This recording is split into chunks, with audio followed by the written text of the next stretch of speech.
નમસ્કાર વિદ્યાર્થી મિત્રો। તો ધોરણ 11 સાયન્સ ભૌતિક વિજ્ઞાનમાં આપણે અત્યારે ચેપ્ટર નંબર 8 ચાલી રહ્યું છે અને જે ચેપ્ટર છે આપણું ગુરુત્વાકર્ષણ।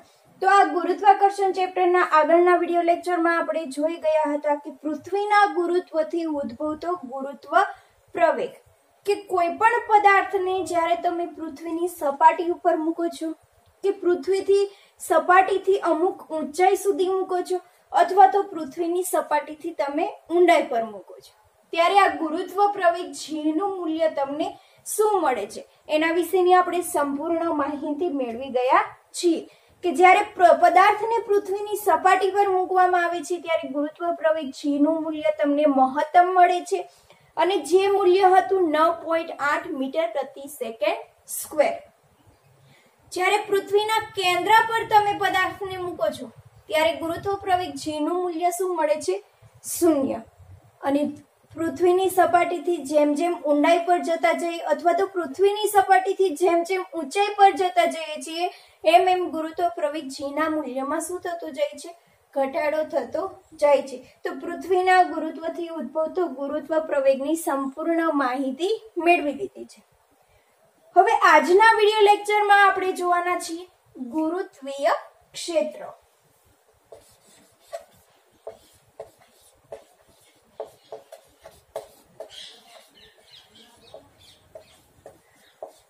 अथवा तो गुरुत्वीय क्षेत्रनी तीव्रता।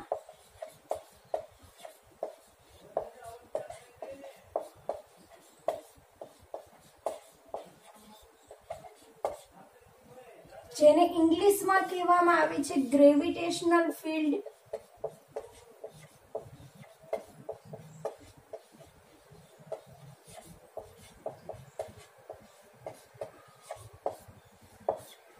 अथवा तो ग्रेविटेशनल फील्ड इंटेंसिटी।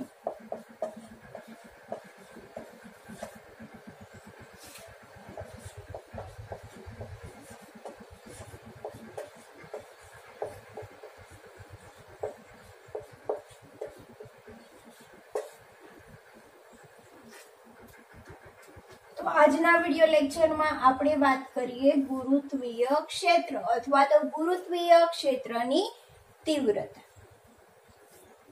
तीव्रताने इंग्लिश में कहेवामां आवे छे इंटेंसिटी। हवे गुरुत्वीय क्षेत्र एटले शुं? तो आपणे बधा जाणीए छीए के कोई पण पदार्थ छे ई दळ धरावतो होय छे, बराबर।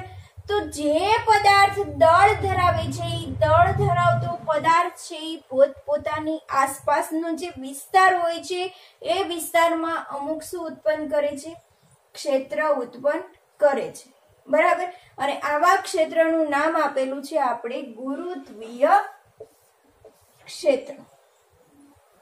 गुरुत्वीय क्षेत्र छे ई केवुं होय छे? अदृश्य होय छे, जे देखातुं होतुं नथी। परंतु गुरुत्वीय क्षेत्र हाजर छे के नहीं ते आपणे पदार्थ द्वारा चेक करी सकीए छीए। हवे दळ धरावतो पदार्थ छे गुरुत्वीय क्षेत्र उत्पन्न करे छे, बराबर।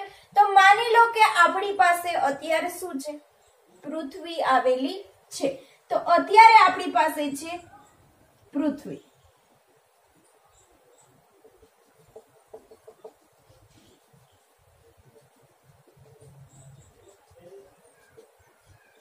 तो आ पृथ्वी छे लीधी छे पृथ्वी दळ धरावती हशे, बराबर। तो दळ धरावतो पदार्थ छे पोतानी आसपासना विस्तारमां शुं करे छे गुरुत्वीय क्षेत्र उत्पन्न करे छे। जे आपणे पृथ्वी लीधी छे एनुं दळ आपणे कही दઈએ m e, बराबर, के जे छे पृथ्वीनुं दळ अने वच्चे आवेલું છે પૃથ્વીનું કેન્દ્ર O। હવે જે આ દળ ધરાવતો પદાર્થ છે एना आसपासना विस्तारमां शुं हशे गुरुत्वीय क्षेत्र के जेने आपणे क्षेत्र रेखाओ वडे दर्शावीए छीए। के आ दळ धरावतो पदार्थ छे एनी आसपासना विस्तारमां आवी रीते गुरुत्वीय क्षेत्र हाजर होय छे के जे गुरुत्वीय क्षेत्र आपणने देखातुं नथी, अदृश्य छे।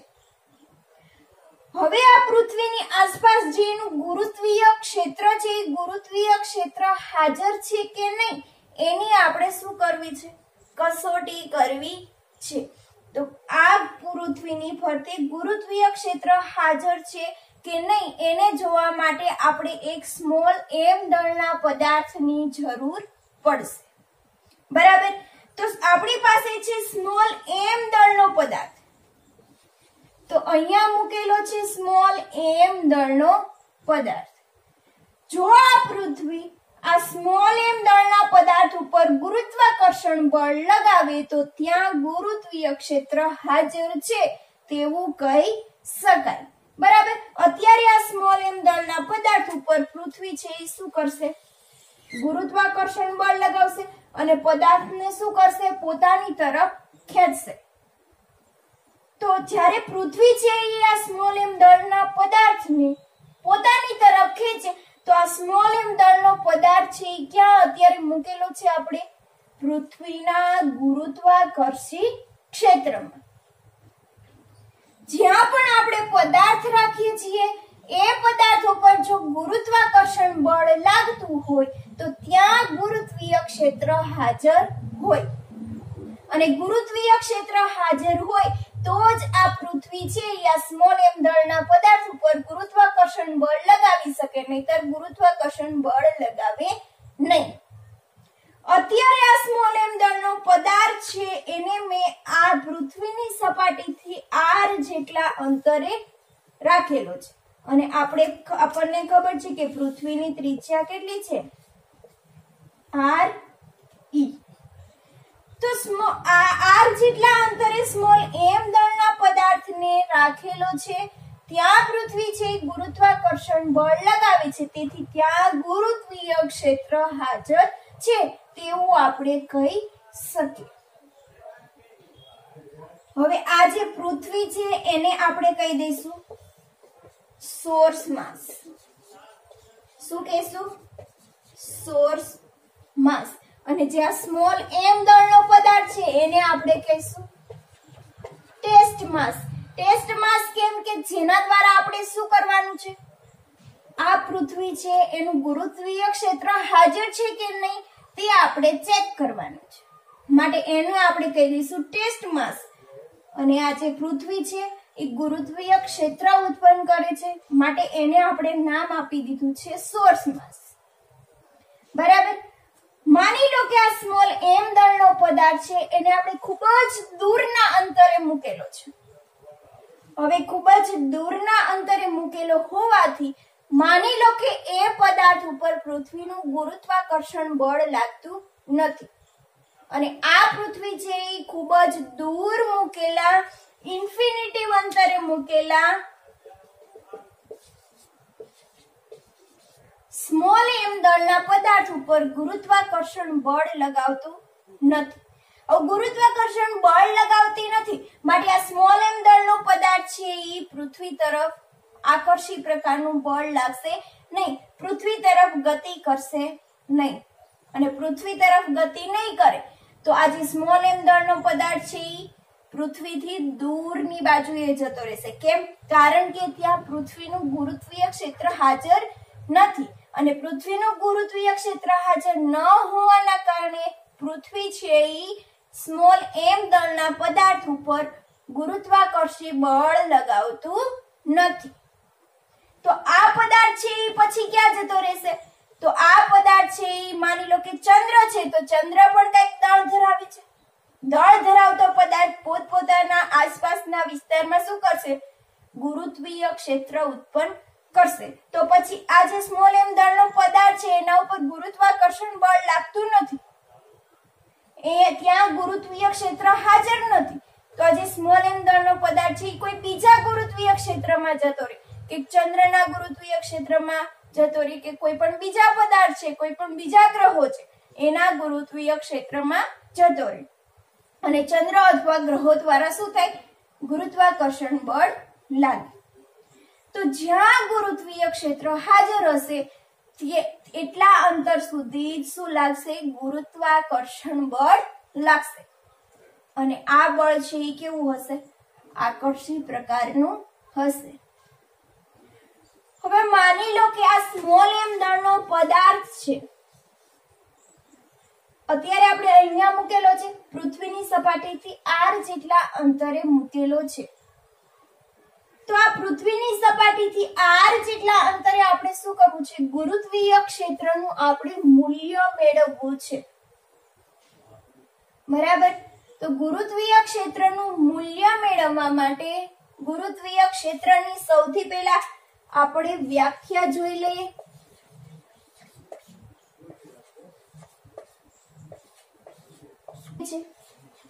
કે આપેલા પદાર્થ વડે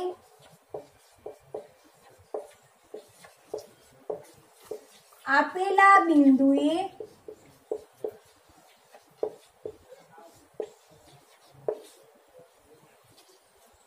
એકમ દળના પદાર્થ ઉપર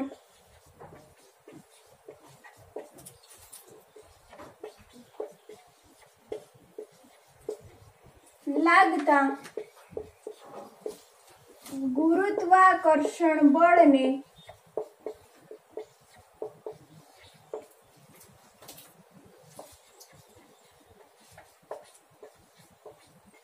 જે તે બિંદુ આગળની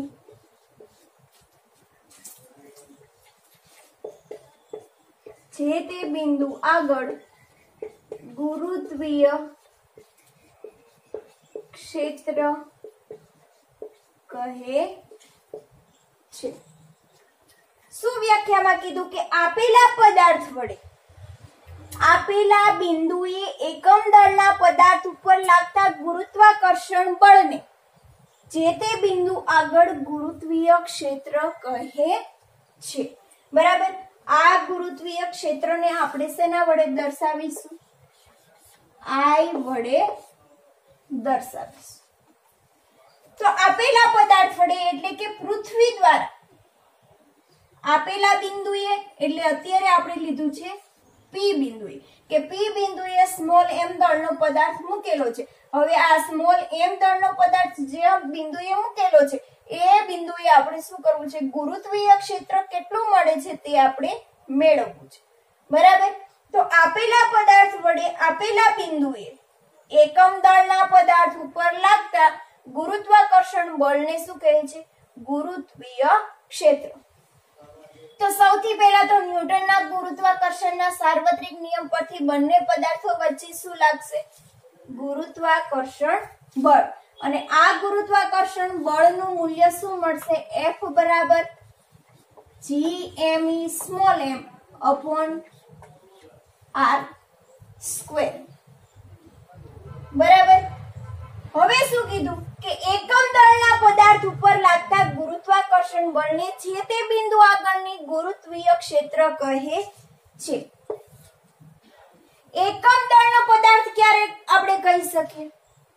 તો જે આ સ્મોલ m દળનો પદાર્થ છે એને આપણે શું કહેવાનો છે? એકમ દળનો પદાર્થ. તો m બરાબર આપણે શું કરી શકીએ? 1 લખી શકીએ. બરાબર? એટલે એકમ દળનો પદાર્થ થઈ જાય. હવે આ m ને છે એ આપણે નીચે લખી દઈએ તો શું થઈ જાય? એકમ દળના પદાર્થ ઉપર લાગતા ગુરુત્વાકર્ષણ બળને જે તે બિંદુ આગળ શું કહે છે? ગુરુત્વીય ક્ષેત્ર. તો આ જે સ્મોલ m છે એને આપણે ક્યાં લઈ લેવાનું છે? નીચે. F ના છેદમાં m બરાબર શું થઈ જશે? gme upon r square. તો જે આપણે છેદમાં હોય છે એને આપણે એક એકમ વિચારી શકીએ. બરાબર? તો એકમ દળના પદાર્થ ઉપર જે તે બિંદુ આગળ લાગતા ગુરુત્વાકર્ષણ બળ શું કહેવાય? ગુરુત્વીય ક્ષેત્ર. અને ગુરુત્વીય ક્ષેત્રને આપણે શેના વડે દર્શાવવાનું છે? I વડે. તો આને કહી દઈશું આપણે I. બરાબર? તો I નું મૂલ્ય શું તમને મળે છે? I બરાબર gme અપોન r સ્ક્વેર. જે તમને મળી ગયું ગુરુત્વીય ક્ષેત્રનું સૂત્ર. હવે અહીંયા જો બળ છે એ કેવી રાશિ છે? સદિશ રાશિ છે. તો બળ સદિશ રાશિ હોવાથી એની પાસે શું હશે? મૂલ્ય અને દિશા બંને હશે. આપણે અત્યારે ખાલી મૂલ્ય દર્શાવેલું છે.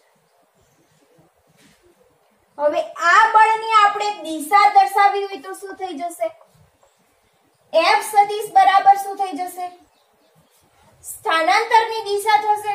બરાબર. તો આ જે બળ લાગી રહ્યું છે એ બળ ક્યાં છે? સ્થાનાંતરની દિશામાં છે. તો આને આપણે શેના વડે દર્શાવીશું? માઇનસ આર કેપ વડે દર્શાવીશું. માઇનસ વાય અક્ષની દિશામાં હોવાથી માઇનસ આર કેપ વડે એની દિશા આપણે દર્શાવી શકીએ. તો આ બળ છે સદિશ રાશિ હોવાથી એનું મૂલ્ય ગુણ્યા શું થઈ જશે? એકમ સદિશ ઇઝ ઇક્વલ ટુ શું થઈ જશે? Minus GMEM upon R square R cap. હવે બળ છે એ સદિશ રાશિ હોવાથી તીવ્રતા પણ કેવી છે? સદિશ રાશિ છે. તો એને પણ આપણે સદિશ વડે દર્શાવી. આ થઈ ગયું ગુરુત્વીય ક્ષેત્રનું મૂલ્ય.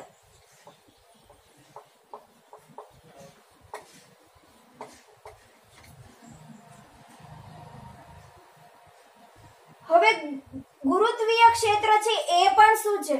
બળ સદિશ રાશિ હોવાથી આ જે ગુરુત્વીય ક્ષેત્ર છે એ પણ કેવી રાશિ થશે? સદિશ રાશિ થશે. અને ગુરુત્વીય ક્ષેત્ર બળ જે દિશામાં હશે એ જ દિશામાં ગુરુત્વીય ક્ષેત્ર હશે. બરાબર. તો આ ગુરુત્વીય ક્ષેત્ર છે એ પણ સદિશ રાશિ હોવાથી એને પણ શું દર્શાવી શકીશું? મૂલ્ય અને દિશા બંને દર્શાવવી પડે. તો અહીંયા પણ આપણે શું મળશે? માઇનસ આર કેપ, કે જેનું મૂલ્ય અને દિશા આપણે બંને દર્શાવી છે. બરાબર. તો આ ગુરુત્વીય ક્ષેત્રનું મૂલ્ય થઈ ગયું અને આ શું થઈ ગયું? ગુરુત્વીય ક્ષેત્રનું મૂલ્ય અને દિશા બંને. તો આ તમને મળે છે ગુરુત્વીય ક્ષેત્રનું ઇક્વેશન. અને જે તે પોઈન્ટ ઉપર તમે શું કરી શકો? ગુરુત્વીય ક્ષેત્રનું મૂલ્ય મેળવી શકો છો. હવે જો ગુરુત્વીય ક્ષેત્ર શું મળે છે? જો I સદિશ બરાબર minus GME upon R square અને આર કેપ. આર સ્ક્વેર છે એ પૃથ્વીની સપાટીથી અંતર છે. માની લો કે સ્મોલ m દળનો પદાર્થ છે એ પૃથ્વીની સપાટી પર મૂકેલો છે અને ત્યાં તમારે ગુરુત્વીય ક્ષેત્રનું મૂલ્ય મેળવવું છે. તો અહીંયા સ્મોલ m દળનો પૃથ્વીની સપાટી પર પદાર્થ મૂકેલો હોય તો ત્યાં તમને શું મળશે? ગુરુત્વીય ક્ષેત્રનું મૂલ્ય મળશે પૃથ્વીની સપાટી પર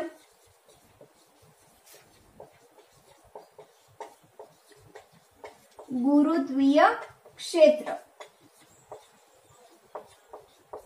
તો પૃથ્વીની સપાટી પર ગુરુત્વીય ક્ષેત્ર શું મળશે? I સદિશ બરાબર માઇનસ GME અપોન RE નો સ્ક્વેર આર કેપ. અંતર શું થઈ જશે? પૃથ્વીની ત્રિજ્યા જેટલું. અને જે છે RE બરાબર. તો એનો સ્ક્વેર આવી જશે. આ થઈ ગયું ગુરુત્વીય ક્ષેત્રનું મૂલ્ય અને આ થઈ ગયું એની દિશા. તો જો પૃથ્વીની સપાટી પર ગુરુત્વીય ક્ષેત્રનું મૂલ્ય કેટલું મળે છે? માઇનસ GME અપોન RE નો સ્ક્વેર. હવે આ ગુરુત્વીય ક્ષેત્રનું તમે બંને બાજુ માનાંક લખી દો તો એનું મૂલ્ય તમને શું મળે? GME અપોન RE નો સ્ક્વેર. બરાબર. તો આવું ઇક્વેશન એક તમારે આગળની થિયરીમાં આવી ગયું છે. શેમાં આવેલું હતું? પૃથ્વીની સપાટી પર ગુરુત્વ પ્રવેગનું મૂલ્ય GS બરાબર શું થતું હતું? GME upon RE square. તો બંને ઇક્વેશન કેવા છે? સરખા. બરાબર. તો પૃથ્વીની સપાટી પર ગુરુત્વ પ્રવેગ અને ગુરુત્વીય ક્ષેત્ર બંનેનું ઇક્વેશન કેવું મળે છે? સરખું જ મળે છે. અને બંનેના મૂલ્ય પણ કેવા મળે? સરખા જ મળે. બરાબર. તો આ તમારે થઈ ગયું પૃથ્વીની સપાટી પર ગુરુત્વીય ક્ષેત્રનું મૂલ્ય GME અપોન RE સ્ક્વેર. બળ છે એ સદિશ રાશિ હોવાથી ગુરુત્વીય ક્ષેત્ર છે એ પણ કેવી છે? સદિશ રાશિ છે જે મૂલ્ય અને દિશા બંને દર્શાવે છે. હવે ગુરુત્વીય પ્રવેગ અને ગુરુત્વીય ક્ષેત્ર બંનેના ઇક્વેશન સરખા છે. પ્રવેગ અને ક્ષેત્ર. તો આ જે ગુરુત્વ પ્રવેગ તમને મળ્યો છે ગુરુત્વ પ્રવેગનો એકમ શું આવશે? ગુરુત્વ પ્રવેગનો એકમ, ગુરુત્વીય ક્ષેત્રનો એકમ. તો ગુરુત્વીય ક્ષેત્રનો એકમ શું મળશે? મીટર પ્રતિ સેકન્ડ સ્ક્વેર મળશે. કેમ? ગુરુત્વ પ્રવેગનું ઇક્વેશન અને ગુરુત્વીય ક્ષેત્રનું ઇક્વેશન બંને તમને કેવા મળે છે? સમાન મળે છે. આ ઉપરાંત આપણે સોલ્વ પણ કરી લઈએ કે મીટર પ્રતિ સેકન્ડ સ્ક્વેર મળે છે કે નહીં. તો I નું ઇક્વેશન શું છે? I બરાબર GME અપોન RE નો સ્ક્વેર. હવે G નો એકમ શું છે? ન્યૂટન મીટર સ્ક્વેર પ્રતિ કિલોગ્રામ સ્ક્વેર. અહીંયા તમને શું છે? દળ, એટલે એનો એકમ થઈ જશે કિલોગ્રામ, અને અહીંયા છે અંતર એટલે થઈ જશે મીટર સ્ક્વેર. તો metre square cancel, 1 kilogram cancel. એકમ શું થઈ ગયો? ન્યૂટનના છેદમાં કિલોગ્રામ. હવે ન્યૂટન છે એ બળનો એકમ છે, તો આ ન્યૂટનની જગ્યાએ તમે બીજો કયો એકમ લખી શકો? કિલોગ્રામ મીટર પ્રતિ સેકન્ડ સ્ક્વેર અને છેદમાં કિલોગ્રામ. કિલોગ્રામ કેન્સલ એટલે શું થઈ જશે? મીટર પ્રતિ સેકન્ડ. બરાબર. તો ગુરુત્વીય પ્રવેગનો એકમ પણ તમને શું મળે છે? મીટર પ્રતિ સેકન્ડ. અને બંનેના મૂલ્ય પણ કેવા મળે છે? સમાન મળે છે. બરાબર. હવે જો ગુરુત્વીય ક્ષેત્ર છે એ બળ ઉપર આધારિત છે. બળ ઉપર આધારિત હોવાથી આપણને ખબર છે કે પૃથ્વીની સપાટીથી જેમ જેમ અંતર વધતું જાય છે એમ એમ ગુરુત્વાકર્ષણ બળનું મૂલ્ય શું થાય છે? ઘટતું જાય છે. બરાબર. તો same as it is I માં પણ એવું થશે. પૃથ્વીની સપાટીથી ગુરુત્વાકર્ષણ બળ ઘટવાના કારણે ગુરુત્વીય ક્ષેત્ર પણ શું થશે? ઘટતું જશે. બરાબર. તો ગુરુત્વાકર્ષણ બળ ઘટે એટલે ગુરુત્વીય ક્ષેત્ર ઘટે. સેમ એવી જ રીતે પૃથ્વીની સપાટીથી જેમ જેમ ઊંડાઈ પર આવતા જઈએ જેમ ગુરુત્વ પ્રવેગના મૂલ્યમાં શું થતો જાય છે? ઘટાડો. તો ગુરુત્વીય ક્ષેત્ર પણ શું થશે? ઘટશે. બરાબર. તો આપણે G વિરુદ્ધ R નો આલેખ જોયો હતો. G વિરુદ્ધ અંતરનો આલેખ, અને જે આપણને શું મળતો હતો? શરૂઆતમાં કેન્દ્ર પર 0, પછી સપાટી પર મહત્તમ થાય, અને પછી સપાટીથી જેમ જેમ અંતર વધતું જાય એમ ગુરુત્વ પ્રવેગનું મૂલ્ય ઘટતું જાય. તો G વિરુદ્ધ R નો ગ્રાફ જેવો હશે same as it is I વિરુદ્ધ R નો ગ્રાફ તમને એવો જ મળશે. શેના વિરુદ્ધ શેનો? I વિરુદ્ધ R. અંતર વધતા ગુરુત્વીય ક્ષેત્ર ઘટે છે. સપાટી પર મહત્તમ મળશે. જેમ જેમ ઊંડાઈ પર જતા જશો એમ ઘટતું જશે. કેન્દ્ર પર કેવું થઈ જશે? શૂન્ય. એટલે G વિરુદ્ધ R નો ગ્રાફ જેવો મળ્યો છે સેમ એઝ ઇટ ઇઝ તમને I વિરુદ્ધ R નો ગ્રાફ મળશે. બરાબર. તો ગુરુત્વીય ક્ષેત્ર છે એ અદ્રશ્ય છે, જે દેખાતું નથી, પરંતુ કેટલા વિસ્તારમાં ગુરુત્વીય ક્ષેત્ર હાજર છે તે આપણે પદાર્થ દ્વારા ચેક કરી શકીએ છીએ. અને જે પદાર્થ દ્વારા ચેક કરવામાં આવે છે એને આપણે કહી દઈશું ટેસ્ટ માસ. જ્યાં સુધી પૃથ્વી પદાર્થ ઉપર ગુરુત્વાકર્ષણ બળ લગાવશે ત્યાં સુધી ગુરુત્વીય ક્ષેત્ર હાજર હશે. ગુરુત્વીય ક્ષેત્ર હાજર નહીં હોય ત્યાં પૃથ્વી પદાર્થ ઉપર ગુરુત્વાકર્ષણ બળ લગાવશે નહીં. તો ગુરુત્વીય ક્ષેત્રનું ઇક્વેશન પણ આપણે મેળવી લીધું છે, અને પૃથ્વીની સપાટી પર પણ આપણે મેળવી લીધું છે. વાત કરીએ ગુરુત્વીય સ્થિતિ ઊર્જાની.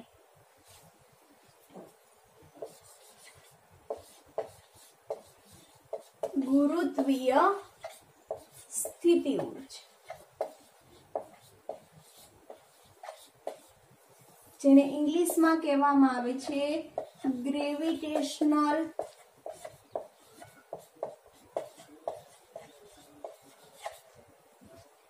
Potential energy.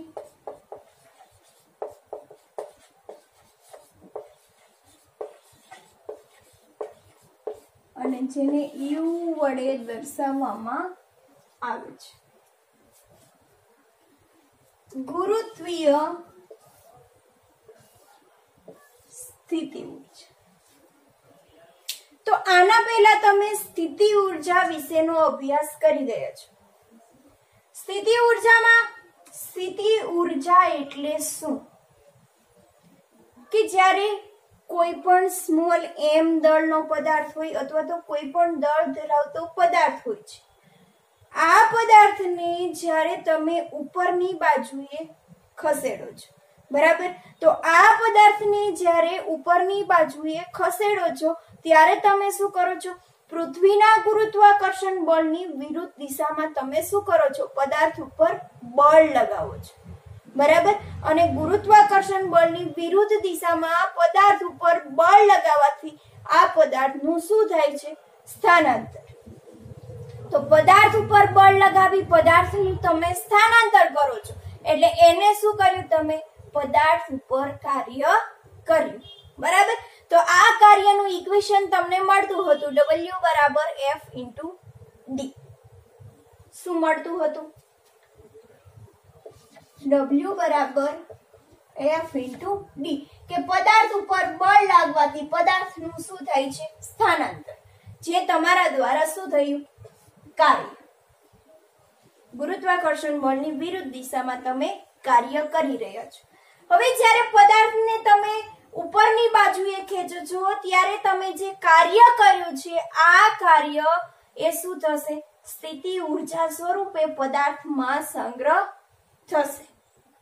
અને જેવો તમે પદાર્થને છોડી દેશો એટલે સ્થિતિ ઉર્જા ગતિ ઉર્જામાં કન્વર્ટ થશે અને પદાર્થ પાછો ક્યાં આવશે? પૃથ્વીની સપાટી, બરાબર.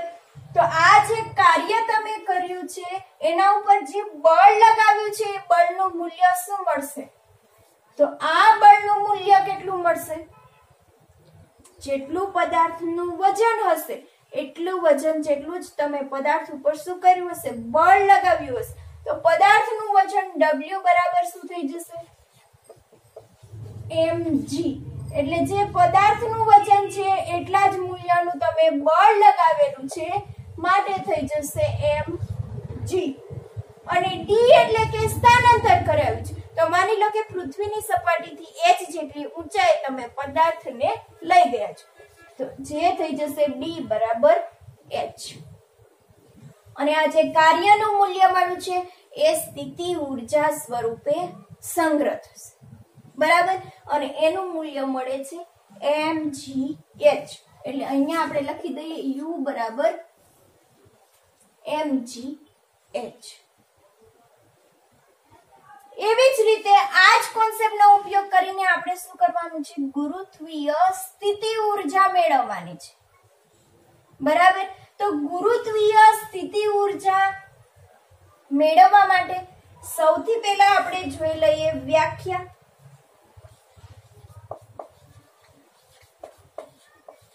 તો વ્યાખ્યા શું કહે છે? કે સ્મોલ m દળના પદાર્થને પૃથ્વીના ગુરુત્વીય ક્ષેત્રમાં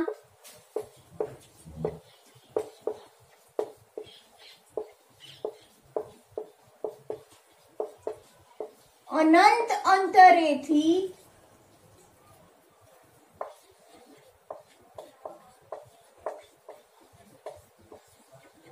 આપેલા બિંદુએ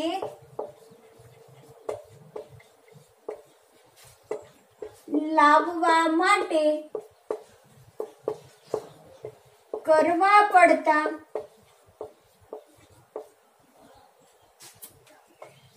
કાર્યને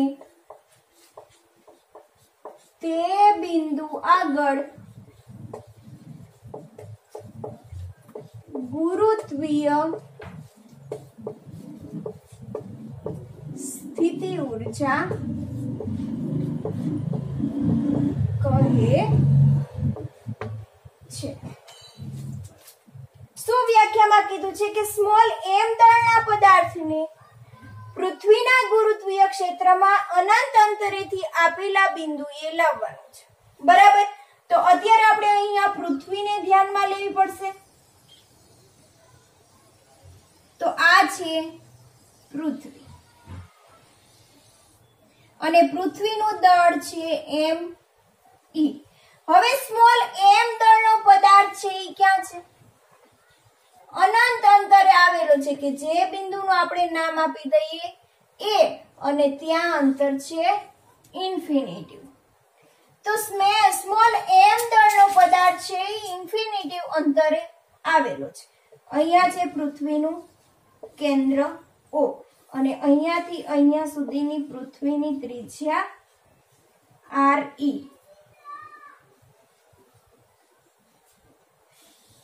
આટલી ત્રિજ્યા થઈ ગઈ પૃથ્વીની RE. હવે પૃથ્વીના ગુરુત્વીય ક્ષેત્રમાં કોઈ પણ એક બિંદુ આપણે પસંદ કરીએ જેને કહી દઈએ P બિંદુ.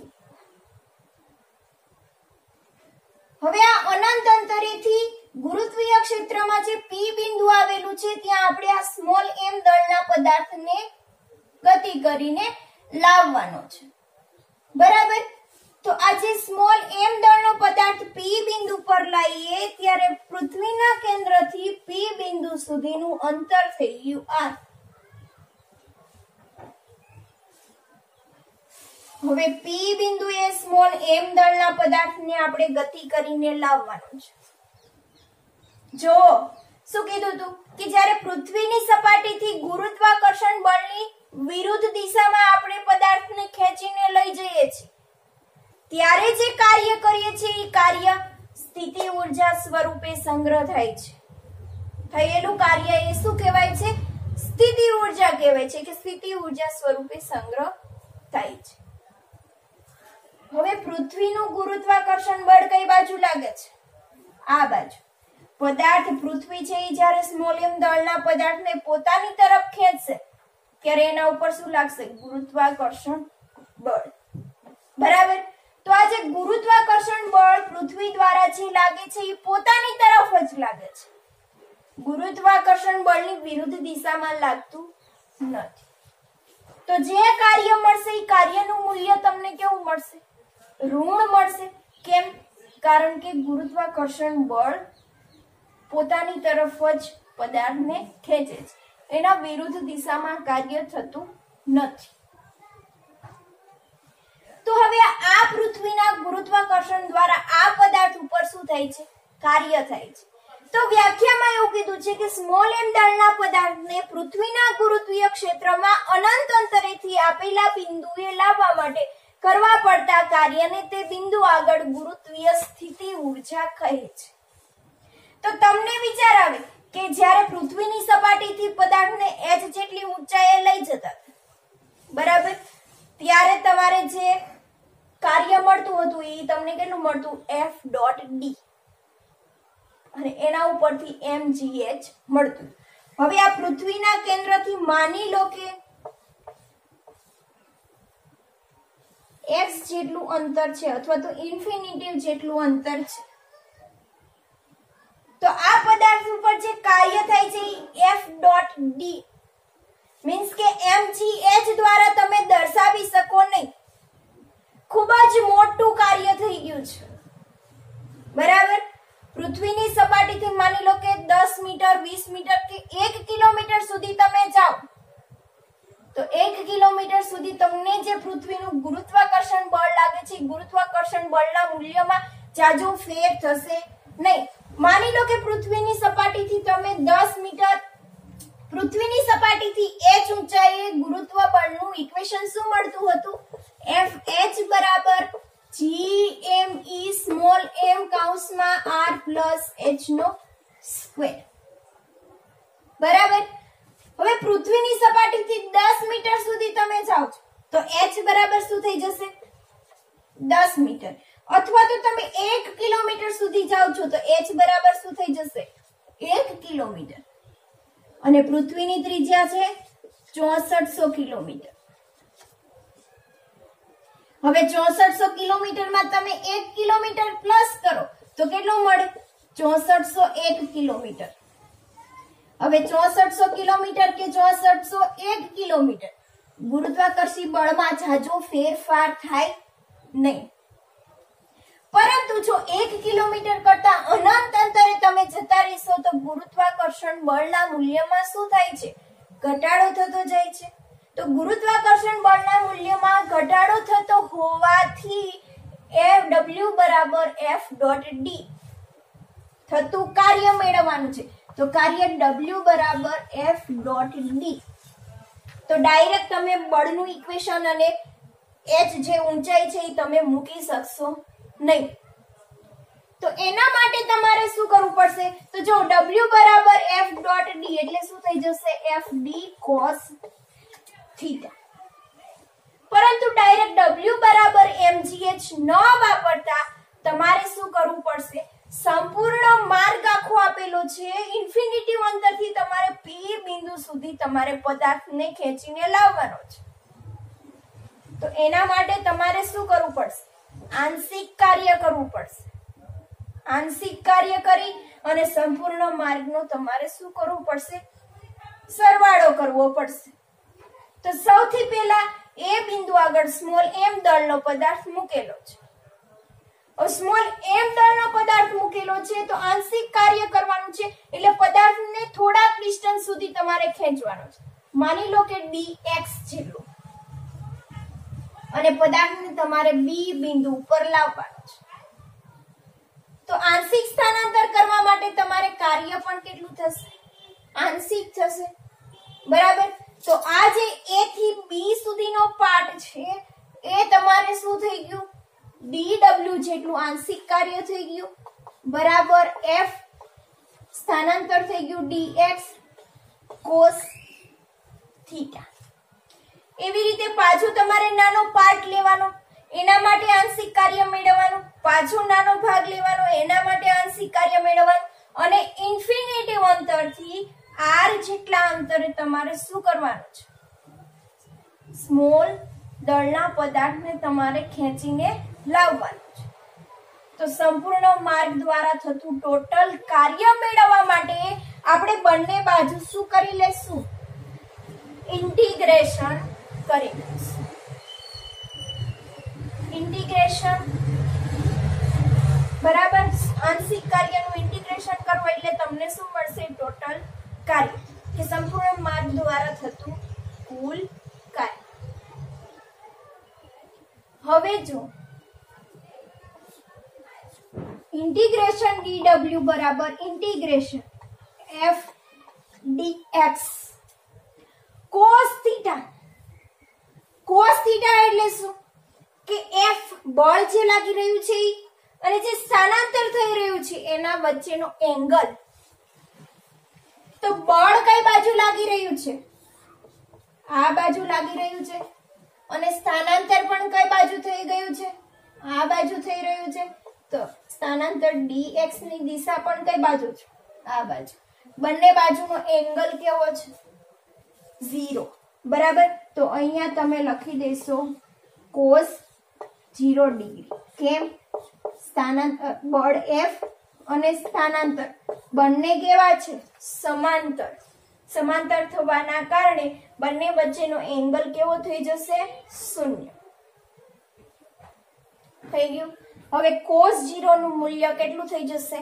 1. હવે આંશિક કાર્યનો ઇન્ટિગ્રેશન કરશું એટલે આપણને મળશે ટોટલ કાર્ય ઇન્ટિગ્રેશન f into dx. હવે આજે આપણે માર્ગ દર્શાવવાનો છે, એનો અંતિમ પોઈન્ટ થી પ્રારંભિક થી અંતિમ સુધી આપણે દર્શાવવું પડશે. તો ક્યાંથી ક્યાં સુધી આપણે જઈ રહ્યા છીએ તે આપણે માર્ગ દર્શાવવો પડશે. તો ઇન્ફિનિટી થી આપણે ક્યાં જઈએ છીએ? r જેટલા અંતરે જઈએ છીએ. બરાબર. તો અહીંયા આપણે ઇન્ટિગ્રેશનમાં દર્શાવવું પડશે. આપણે ક્યાંથી ક્યાં લાવી રહ્યા છે? ઇન્ફિનિટી થી r સુધી લાવી રહ્યા છે. તો અહીંયા આપણે દર્શાવીશું ઇન્ફિનિટી થી r. બરાબર. હવે જે આ f છે, f નું મૂલ્ય શું મળે છે? ઇન્ટિગ્રેશનમાં ઇન્ફિનિટી થી r. એ બિંદુ પર જ્યારે પદાર્થ હતો ત્યારે એ પદાર્થ ઉપર લાગતું ગુરુત્વાકર્ષણ બળનું મૂલ્ય F બરાબર શું થશે? GME small m upon x square. બરાબર. તો હવે જે આ બળ મળેલું છે એનું મૂલ્ય છે GME small m upon x square into dx. Constant છે એને બહાર કાઢી લ્યો. GME સ્મોલ m ઇન્ફિનિટિવ થી r 1 upon x square into dx. હવે શું કરવાનું છે? 1 upon x square into dx નું આપણે ઇન્ટિગ્રેશન કરવાનું છે. તો 1 upon x square into dx નું ઇન્ટિગ્રેશન શું થશે? GME સ્મોલ m અને એનું ઇન્ટિગ્રેશન થશે -1 upon x ઇન્ફિનિટિવ થી r. હવે લિમિટ તમે જે આપેલી છે તે મૂકી દો. GME small m 1 upon minus ની નિશાની છે એ બહાર કાઢી લઈએ. 1 upon r minus 1 upon infinitive. 1 upon infinitive શું થઈ જશે? 0. 1 upon r ખાલી વધ્યું. તો w બરાબર શું થઈ ગયું? w બરાબર GME સ્મોલ m કૌંસમાં 1 upon r. એટલે w બરાબર શું થઈ ગયું? Minus GME small m upon r. જે તમને મળ્યું કાર્ય. હવે જે પદાર્થ ઉપર છે કાર્ય કરવામાં આવે છે એ કાર્યનું જેટલું મૂલ્ય મળે છે એ મૂલ્ય શું થાય છે? ગુરુત્વીય સ્થિતિ ઊર્જા સ્વરૂપે સંગ્રહ થશે. એટલે અહીંયા તમને ગુરુત્વીય સ્થિતિ ઊર્જા u બરાબર કેટલું મળશે? -GME small m upon r. જે તમને ગુરુત્વીય સ્થિતિ ઊર્જા મળી છે એ ક્યાં મળી છે? પૃથ્વીની સપાટીથી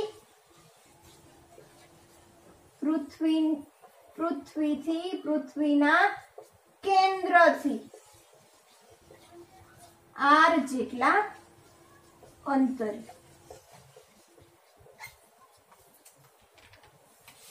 જે કાર્ય કરેલું છે એ કાર્ય ગુરુત્વીય સ્થિતિ ઊર્જા સ્વરૂપે સંગ્રહ થશે. હવે અહીંયા ઋણ નિશાની શું દર્શાવે છે? ઋણ નિશાની એટલા માટે આવી છે કે ગુરુત્વાકર્ષણ બળની દિશામાં જ શું થાય છે? કાર્ય થાય છે. એટલા માટે તમારે અહીંયા ઋણ નિશાની આવેલી છે કે સ્થિતિ ઊર્જા છે એ ઋણ સ્વરૂપે સંગ્રહ થાય છે. હવે પૃથ્વીની સપાટી પર તમારે ગુરુત્વીય સ્થિતિ ઊર્જા મેળવવી હોય તો પૃથ્વીની સપાટી પર ગુરુત્વીય સ્થિતિ ઊર્જા મેળવવી હોય તો ત્યાં શું થઈ જશે? પૃથ્વીની સપાટી પર ગુરુત્વીય સ્થિતિ ઊર્જા u બરાબર શું છે? -GME small m upon r. બરાબર. તો અહીંયા r છે એની જગ્યાએ શું આવી જશે? પૃથ્વીની ત્રિજ્યા. તો -GME small m upon r e કે જે મળશે તમને પૃથ્વીની સપાટી પર ગુરુત્વીય સ્થિતિ ઊર્જા.